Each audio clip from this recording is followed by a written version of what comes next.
Let's begin with 3 suspects, including a Beninois and Malian, who have been arrested by the Savannah Regional Police. The 3 were picked up on Sunday night, May 29, 2022, and are currently in police custody in Damongo, assisting investigations. They were rounded up in their hideout with 2 others who are still on the run. Here is Savannah Regional Police Public Relations Officer, Inspector Ejekumowusu, giving further details on their arrest. As we wait for the commander to speak, let's go to Savannah Region correspondent Isaac Nonya, who joins us with more. Isaac, what more has the police been telling you on this incident? Well, as you rightly said, the police has confirmed the arrest of the 3, while adding that 2 others are still on the run. And the interesting thing is that though the police did not give details about the identities of these 3 in their custody, our sources, both inside Damongo and that of Volta, revealed that all the 5 suspects are foreign nationals. 2 of them with them now we got to know are Benin and that of Mali nationals, while the other ones who still with them, the 3rd person, is not known. But the sources within them say that all the 5 suspects are foreign nationals, and many of them are these cattle dealers and then that of the illegal miners, like the Galamsey people. That those they were able to pick up. Isaac, what more do we know about this lawyer? Well, this lawyer, we are told, is a product of St. Michael's Senior High, Nanomsek, and is a native of Jirapa in the Upper West region.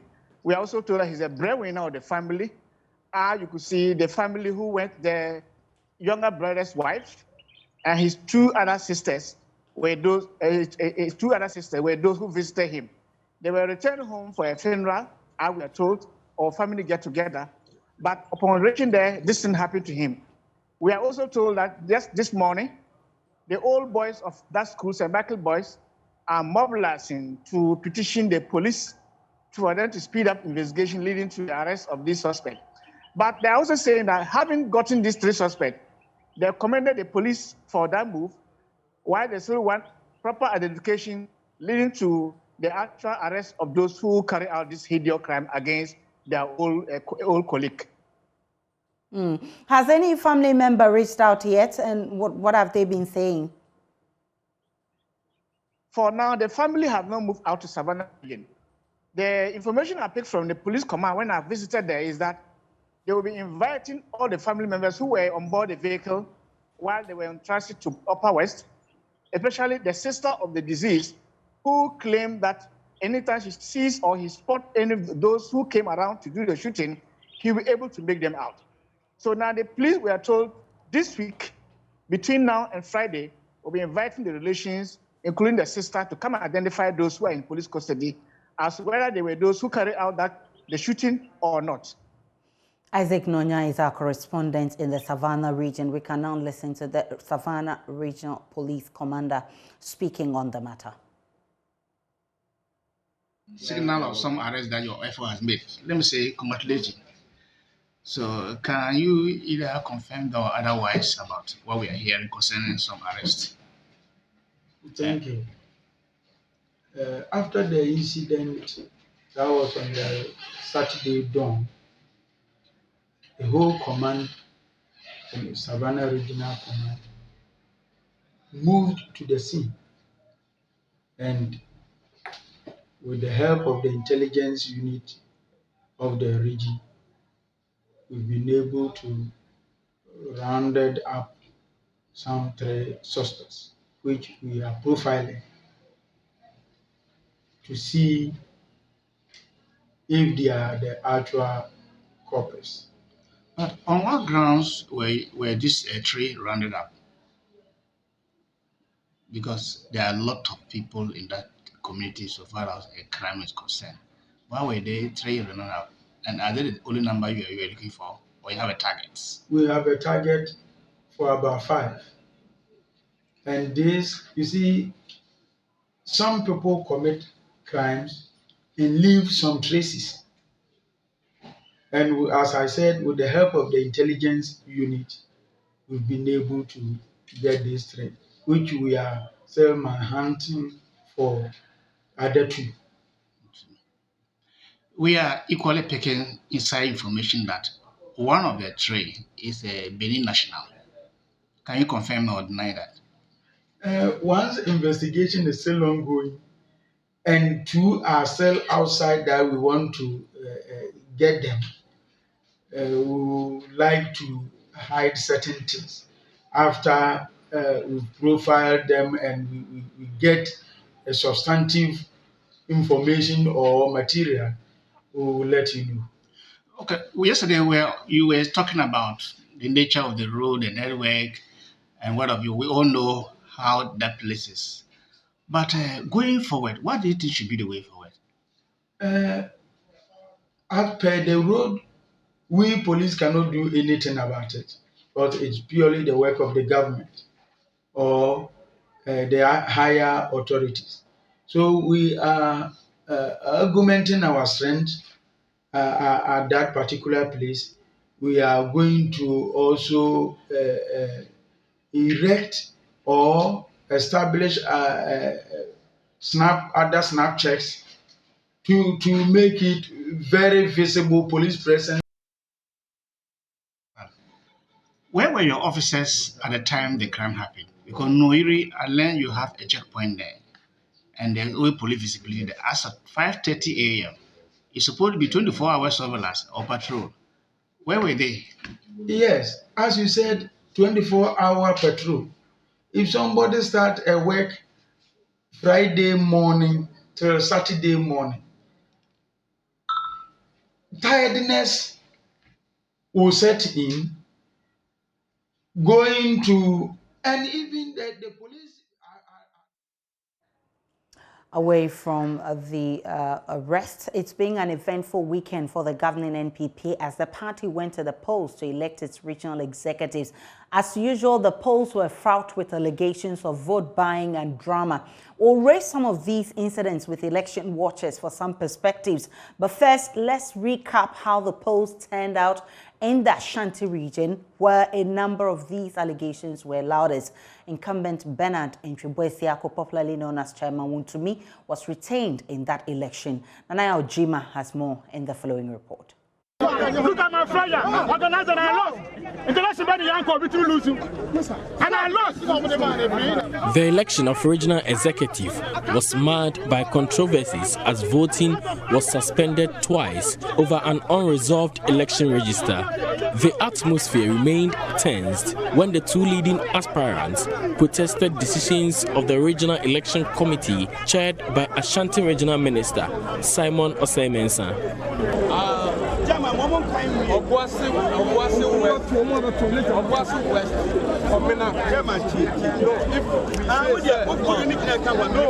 If we say that they are not going to, and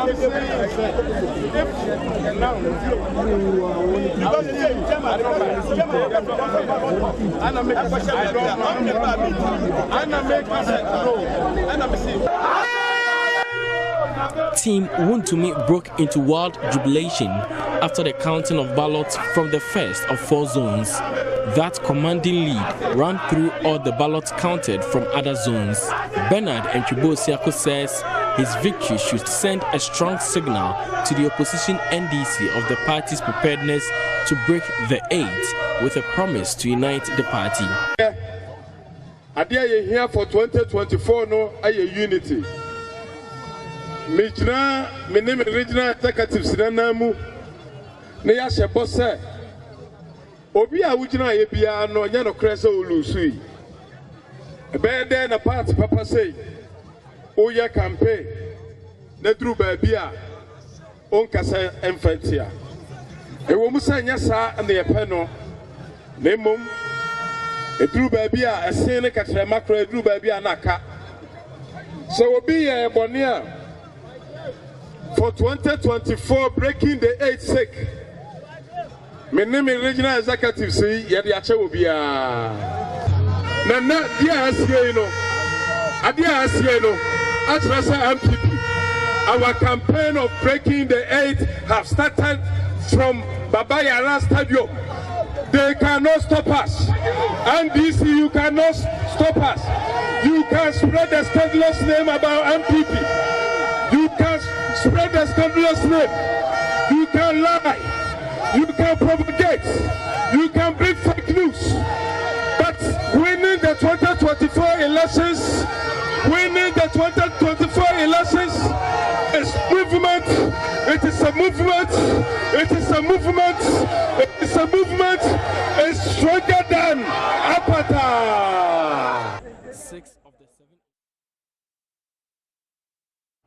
Meanwhile, a political researcher and pollster at the Kumasi Technical University has revealed some whooping sums of money were released to delegates in the election of Shanti Regional NPP executives. Dr. Smart Sapon says his research provided that these monies were to compensate the losses the delegates had incurred during the constituency elections. He spoke to on Love FM to reveal the outcome of regional executive elections of the NPP in the Ashanti region.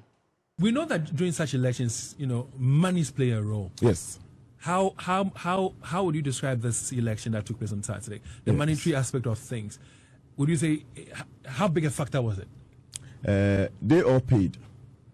They all paid. In fact, in terms of the payments ranking, the delegates told me it was one guy whose money was not coming. I won't mention his name. But already I said that 1,000. I said the whole constituency, 1,000. I challenge 50. And now because this time around, they didn't give the money to individuals. They gave the money to the constituency. This time, the difference is that no candidate gave money to individuals. And I think that is a very good. Even though they still spent, it is better than those days when they were giving it to individuals. Yeah. So now they all. When they visit a constituency, they make sure all the 17 delegates are there. When they are going, then they leave them like 5,000 or 10,000. Then they share. So every contestant would go and would drop money. Yeah. Are we looking for people who have the competence, or we're looking for the person or persons who have the money? This time, my understanding was that they were helping them defray costs that they too incurred. They too had just come from elections, and they had also spent a lot in securing their various constituency positions. So it was more of supporting them in what they have lost. Let's get on Zoom now and speak with Dr. Kobe Mensah. He's a political marketing specialist with the University of Ghana Business School. Thanks so much, Doc, for your time. Thank you for having me, Aisha. Also joining us. Good afternoon. Good afternoon. Also joining us is Evans Nimako. He is Director of Elections for the NPP. Let me start with you, Dr. Kobe Mensah. Now, I just want your assessment of the just ended NPP regional executive elections, especially with allegations of vote buying that characterize the elections. Thank you, Aisha. I think that generally, the election has been very competitive, obviously, for several reasons. Of course, it's from the beginning of the internal elections, there were quite a number of, issues in terms of, commotions in the party, people accusing the national leadership of trying to manipulate the processes. Of course, quite a number of press conferences were held. Party leadership took action, or they announced action being taken.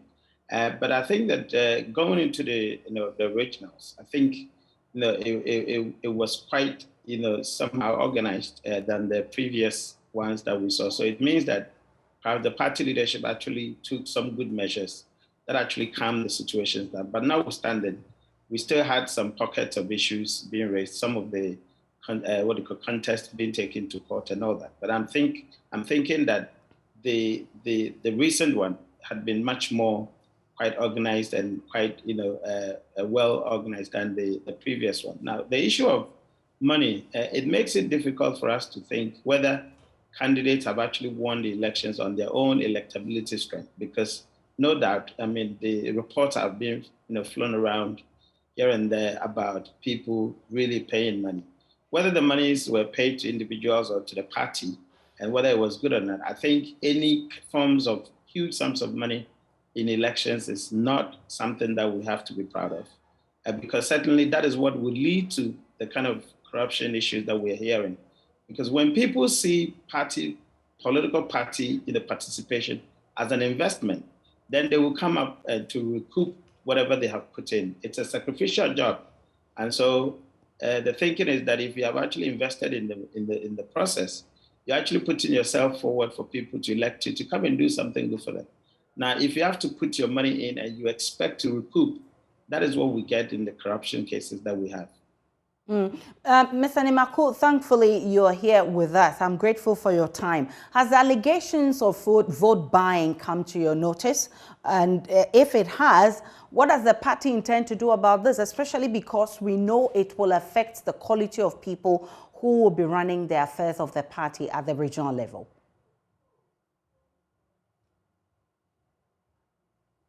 Aisha, thank you for having me, and good afternoon to your viewers and Dr. Kobe Mensah. The party has just finished the conduct of regional annual delegate conference in 15 out of the 16 regions. Largely, I'll say it has been very successful. I tend to disagree with Doc on some of his harsh comment that commotion conference somehow better organized. I think I will not be asking for praises from him though, but what the party put in place, the machinery that the party put in place has done the work in accordance and in strict compliance with the party's rules and regulations. The committees were composed of senior party members who really understand the mood of the party and how things must be organized in times like this. The elections were supervised by the Electoral Commissioner stipulated by the Political Parties Act.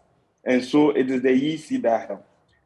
Along the line, we got the police service to provide the quality of security services, and you also it yourself. Issue of allegation of vote buying has not come into my attention. And we just completed this exercise yesterday. We are expecting to have all the committees submit their report, and the party leadership will consider the report, and the necessary steps will be taken.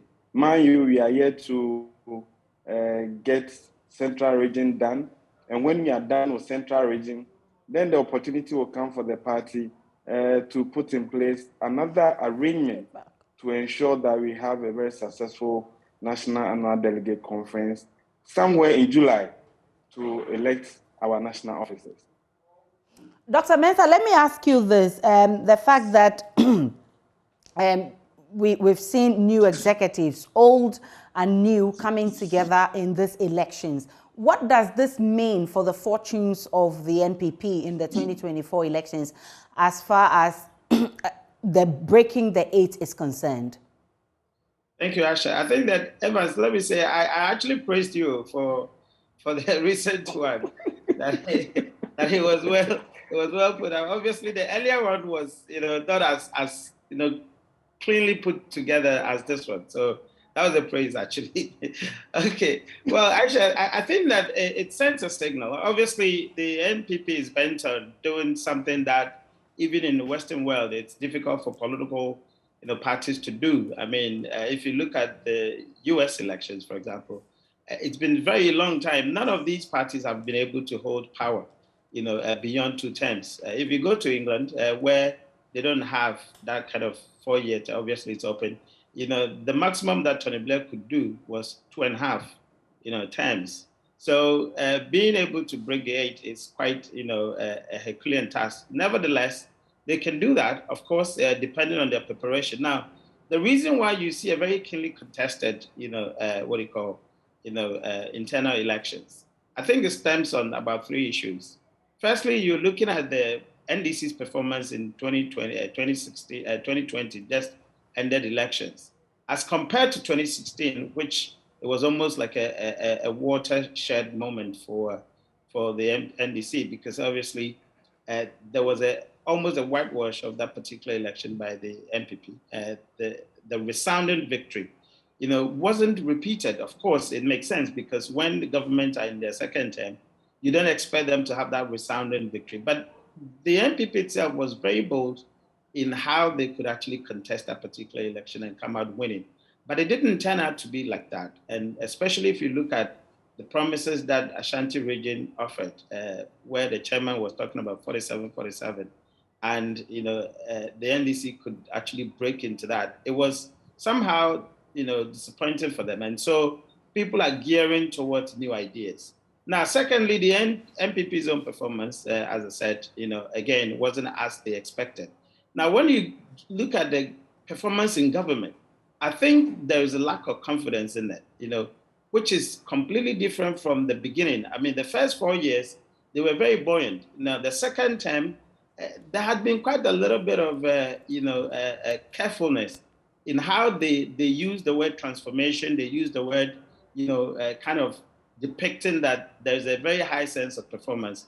Partly they assign that, or they ascribe that to COVID, and of course, in recent times to Russia and Ukraine.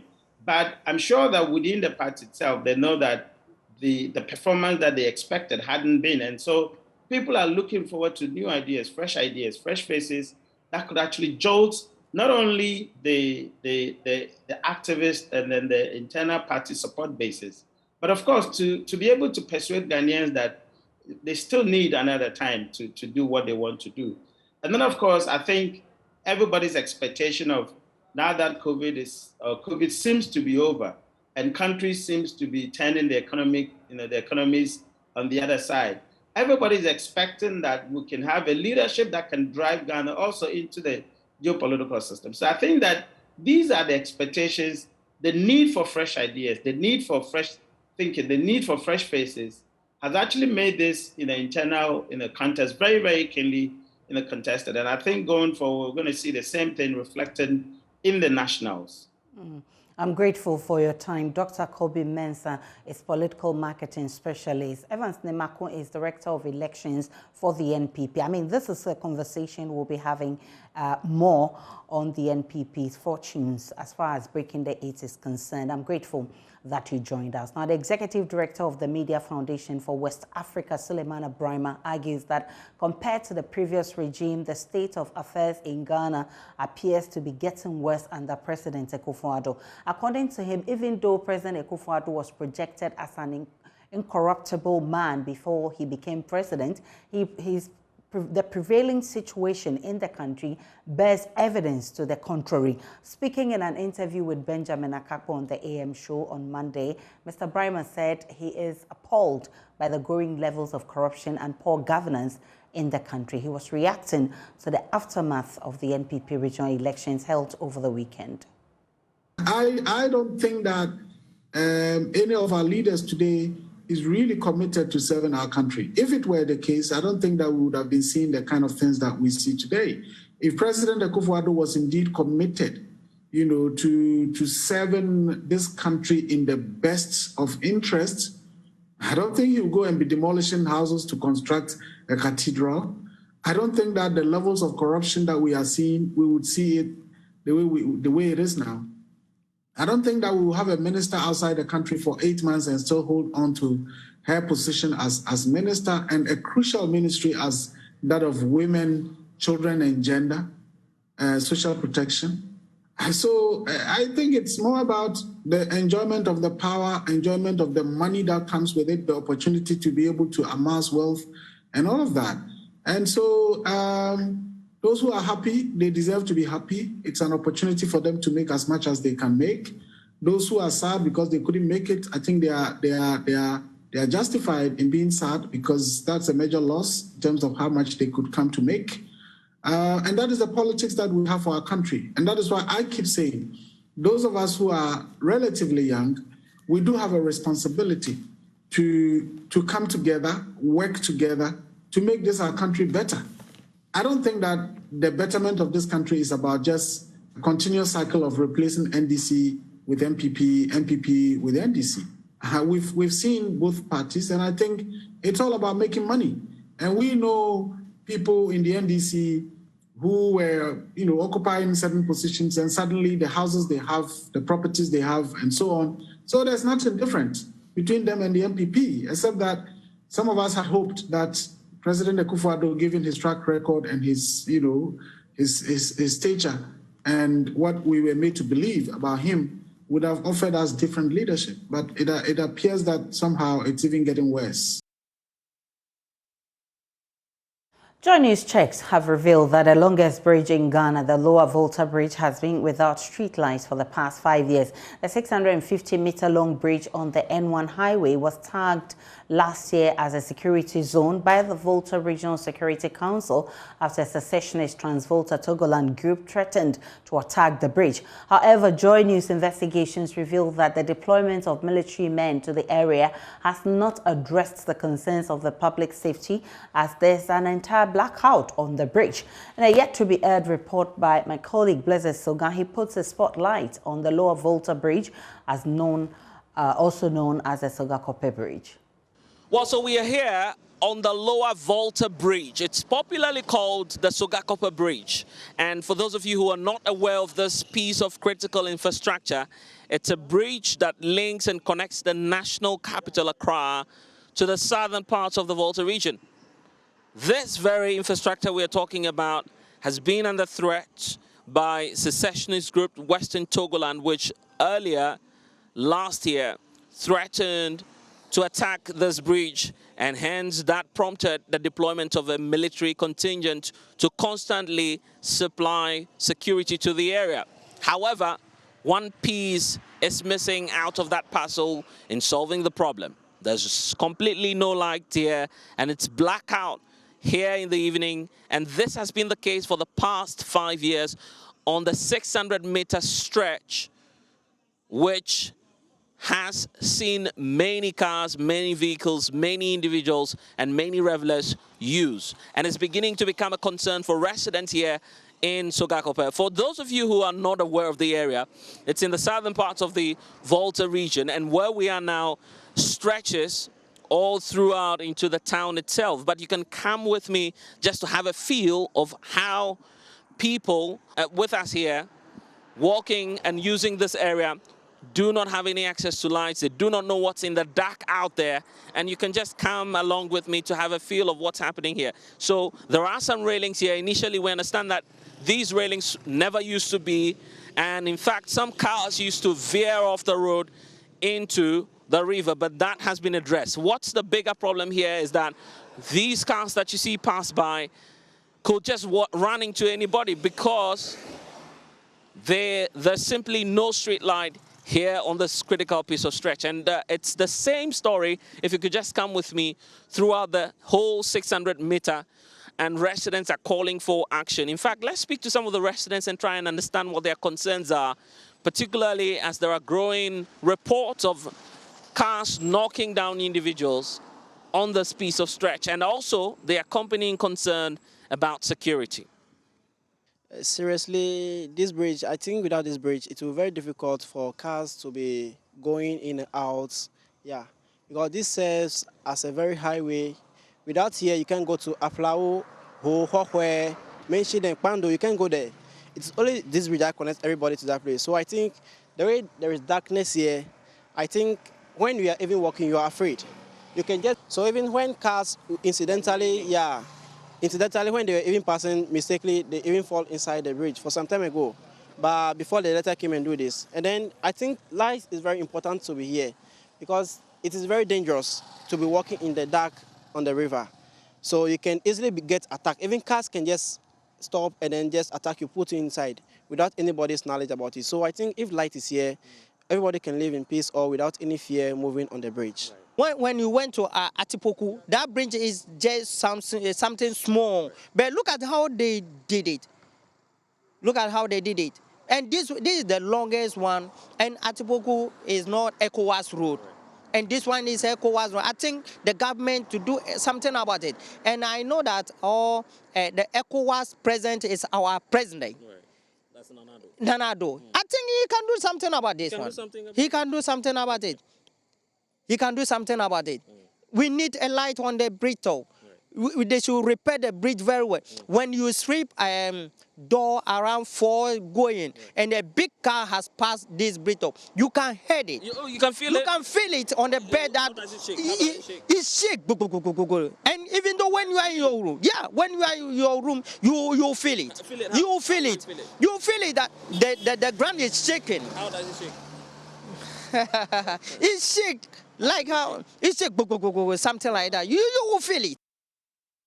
Joy News Checks has revealed that 166 million cedis worth of soya beans and other grains were exported from Chiripone in the northeast region to neighboring Togo, Nigeria, and Benin. The Agric Ministry last year placed a temporary ban on the export of grains as a measure to protect the collapsing poultry industry.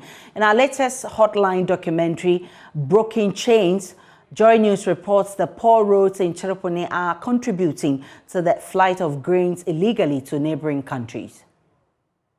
According to data from the District Agric Office in Chiripone, in January 2021, 1.6 million cedi worth of soya beans was transported to Togo and Nigeria. In February, the figure shot up to 2.3 million cedis. In March, the tons exported through Chiripone was 2.2 million Ghana cedis.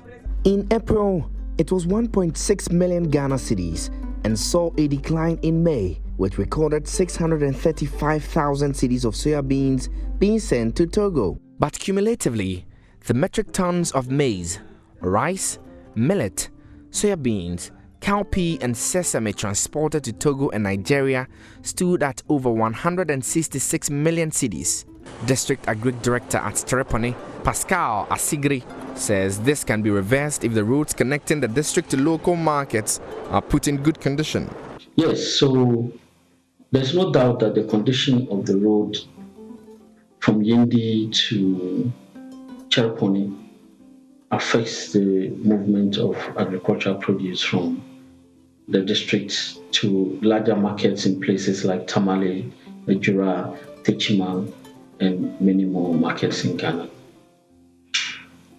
Closer to the district is an alternative market avenue in Togo that both farmers and aggregators have been exploiting for a number of years now.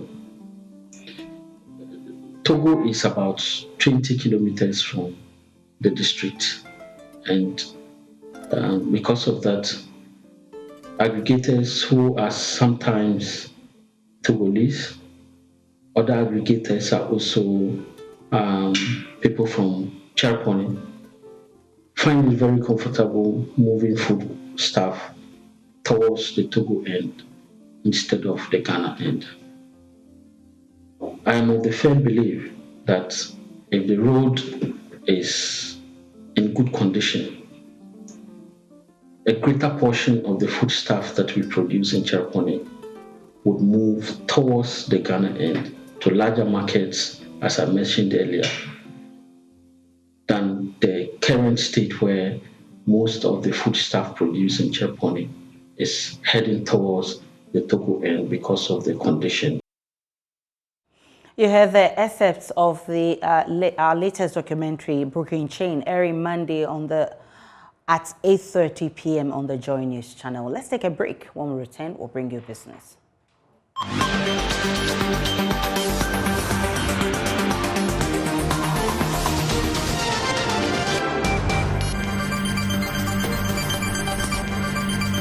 Hi, good afternoon. Welcome to Business. My name is Darryl Kwao. Access Bank Ghana PLC has promised to reduce its non-performing loans drastically as they recorded strong performance across key indicators of the bank's operations last year. At the bank's 14th annual general meeting, it also announced a dividend of 79 pesos a share for the financial year 2021. Managing Director Midday explained that one of the main priorities of the bank this year is to improve on its key financial indicators. If you look at the trend of performance of the bank, you will see that last year was a significant increase as far as the payment is concerned. But that was taken because we are a moderate risk bank, and where we see that accounts have been classified as non-performing loans for over 2 years, we have to ensure that those accounts are written off based on approvals from the central bank. But I must assure you that we have taken adequate steps to ensure that we are in a position to recover those losses, working through the courts and through the recovery team and agents that we have employed as a bank to help us collect our monies back. So even though these amounts have been written off, we are taking active steps to pursue them, and hopefully would have cause to recover a substantial part of it, which would reflect in our performance this year and other years as we continue our operations. So rest assured, we are mindful of it, and we don't think it would reoccur going into the future. Secondly, you spoke about our expenses and how we need to ensure that we continue to pay attention to it. Very, very carefully, we are mindful of that. In fact, from an efficiency ratio standpoint, cost-to-income ratio, if you do the common sizing of our performance, you'll see that we are top 2, top 3 in the industry from a cost-to-income perspective. So we're very mindful of that. We'll continue to take necessary measures to ensure that we are very prudent in how we spend our resources. You also alluded to the fact that we need to do more on the recovery team. I think the board and management have put ourselves to task to ensure that we optimize as to how we go about our recovery. You linked your point to other means of claims and litigation. And the recoveries you see that happened even in the course of the year were also some form of agreements that we reach with our customers, not necessarily having to go through the courts. Because like you rightly said, it's quite expensive and it takes time. So where we see the customers are willing and have the capacity, we come into arrangements with them. So we are mindful of that opportunity, and we're taking full advantage of it on the cases that we think we can optimize using that approach. Now, the COVID-19 pandemic has created unique opportunities in the tech space, and this is helping to bridge the unemployment gap. In view of this, President of the Institute of ICT Professionals, David Go, has called for more collaboration to help the youth tap from the vast opportunities in the tech space. He spoke to Joy Business at a Tech Entrepreneurs Forum organized by the Institute. Equipping the youth for the jobs of the future has become a necessary tool to reduce the unemployment rate in Ghana. And ensuring that the youth are equipped with the right skills to attract such jobs, the president of the Institute of ICT Professionals, David Go, has called for collaborations between government and the private sector. This, he says, will create the enabling environment for the young generation to tap from the vast opportunities in the tech space, especially in the area of remote service delivery and business process outsourcing. We think that getting our people to work for companies abroad while still being in Ghana is the way to go. And whether it is about IT services or it's about document processing or, for example, our passport processing, anything that requires a group of people to work for another organization remotely is something we need to promote. And to do that, we think that bringing industry players, bringing government institutions together will help us have a better conversation about the opportunities and then how to tackle the challenges to ensure that we take advantage of the opportunities that are in this space. Countries like India, countries like Philippines, they have effectively managed this remote service delivery, and now they are employing a lot of people, a lot of their young people, and we think Ghana has a favorable environment to be able to do that as well. Meanwhile, the Director General of the National Information Technology Agency, NITA, Richard Ofori, said Ghana has positioned itself as the tech hub for the continent. In terms of infrastructure, the country has the largest data center in West Africa and has been able to attract tech giants into the country. He expects businesses to tap into this golden advantage, especially in exploring cloud services for businesses. Ghana is doing very well, and if you read the you sample some opinions from Africa, we are known to be the tech hub for the continent, and that means that our connectivity is deepened. Right now, NITA and the rest of them, the private sector, and also GIFEC, which is also providing connectivity to the rural folks. Once you have connectivity, we should be able to extend services like this into the Tamales, into the other areas, so that we don't all congregate in Accra. The CEO of Teleperformance Africa, Lars Johannesson, praised the Institute of ICT Professionals for creating such a platform to advance such conversations.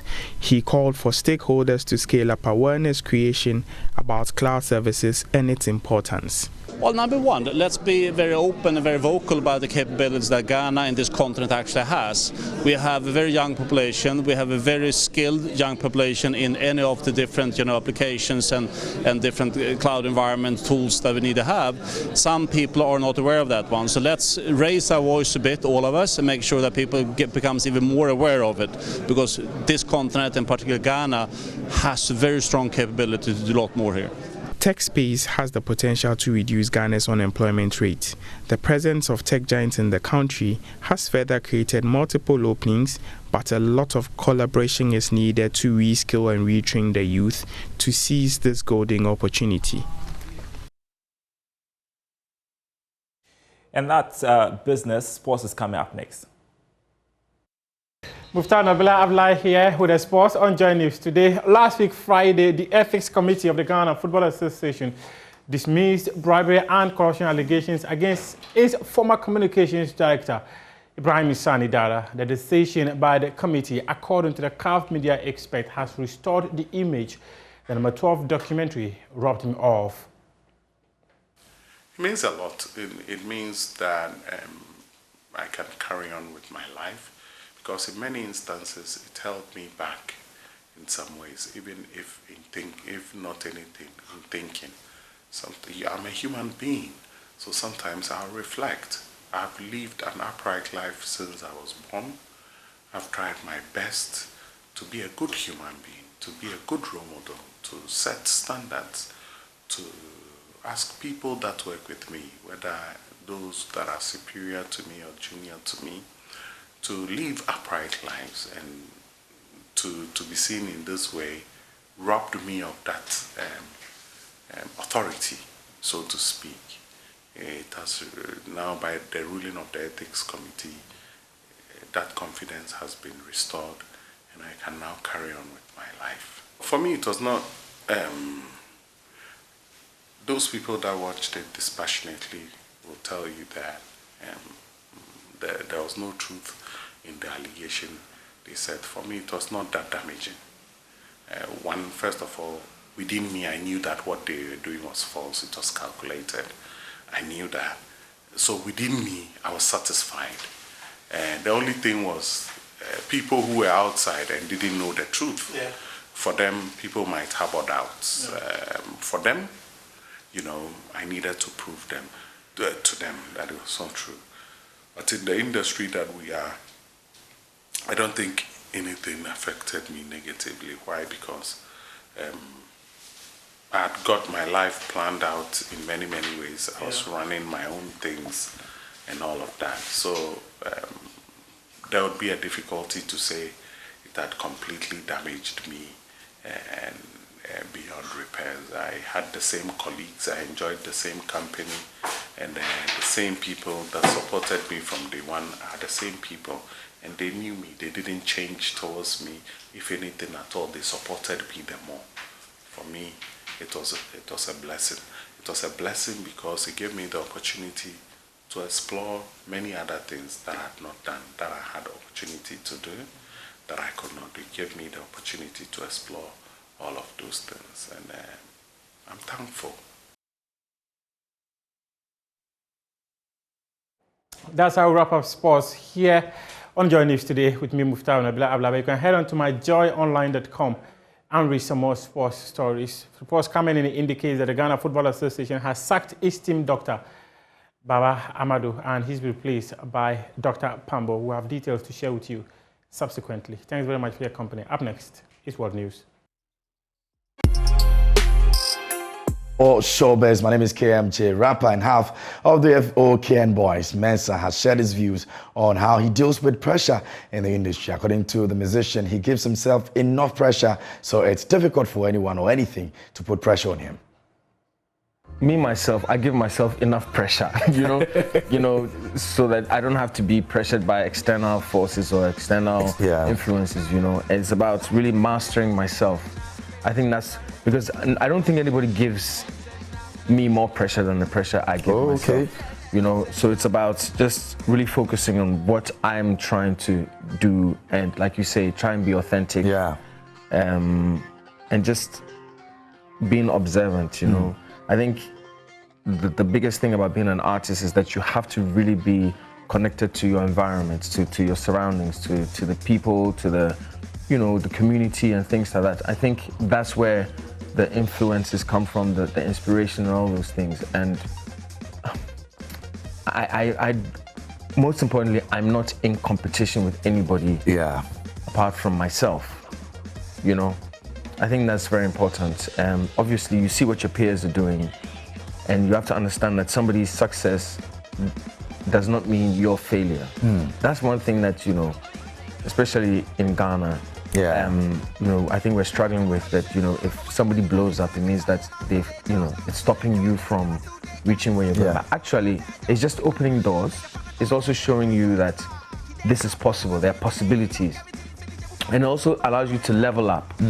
You know, and also creates opportunities for you to collaborate, you know, and to learn new things.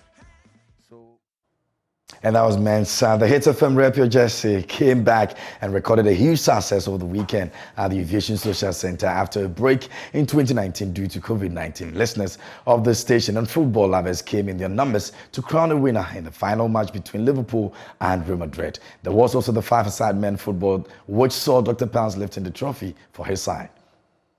It's coming, oh! Mr. Logic is coming. Logic, please, if you come up the stage, you'll be disqualified, please. Sorry, give me some shout over there. It is unfortunate that I've heard my brothers they brag like that. Seriously. You have been preparing this for more than 2 years. And all the training you have done, this is the team you have raised. Don't worry. Hey, man, go.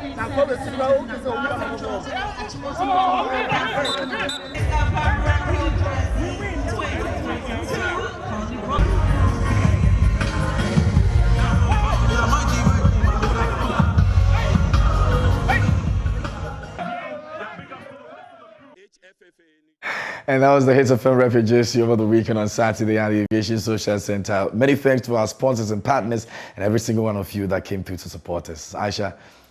And I told you that... Real Madrid will be winning now. You know, right? But it was very slim. I mean, 90 minutes, really. Most important thing. There was a goal, right? That's how we wrap up the bulletin this afternoon. My name is Aisha Ibrahim. Many thanks for watching. Enjoy the rest of our programs.